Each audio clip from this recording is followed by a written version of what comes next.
Obvious na nag-enjoy ang Philippine Airlines crew nang maging pasahero nila si Enrique Hill. Malaki nga ang pasalamat nila sa kapamilya aktor. Sa sobrang saya nila ay hindi nila napigilang sumulat sa isang supot na ibinigay nila kay Enrique. Flenex ng PAL o Flight Attendants FAS na fans talaga sila ni Enrique at pinapanood nila ang lahat ng movies at TV shows nito at happy sila na super bait at accommodating daw ng aktor.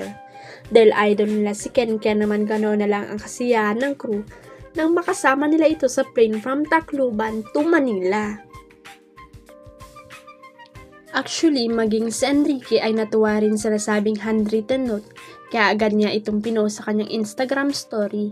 Halatang pati ang aktor ay nag-enjoy rin sa pinikitang pag-aalaga sa kanya ng PAL FAS habang sakay siya ng eroplano.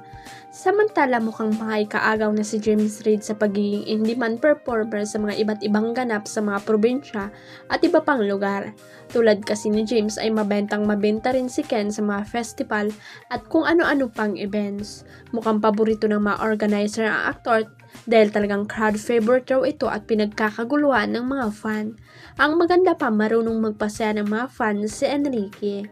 Komento nga ng isang netizen na pinaakyat ni Ken sa stage, ang bait-bait daw ng aktor at bukod sa pagiging pugi ay nakapakabango pa raw kahit hulas na. Pawis na raw si Enrique pero amoy baby pa rin ito. Anyway, speaking of Enrique and James, mabangong sila sa social media dahil silang dalawa ang napapapalitang next leading men ni Catherine Bernardo. Sobrang sipag pala ni Julia Montes. Aba, 2 AM pa lang nitong linggo ay nasa marathon event na siya ni Alden Richards para asikasuin ang bot ng mga produktong dinidistribute niya dito sa Pilipinas.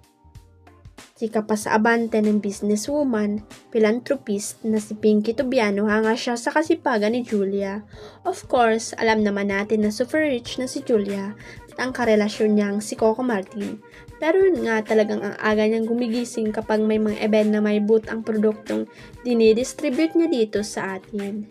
Sabi nga ni Pinky, she's a great CEO. Mana nga si Julia sa kasipagan ni Coco sa negosyo. Si Coco kasi hindi lang movie TV production ang business, may mga produkto rin siya na ibinebenta.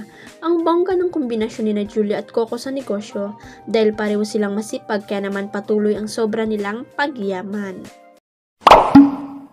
Huwag kalimutang i-click ang subscribe button at i-ring ang notification bell para sa latest at legit chika updates.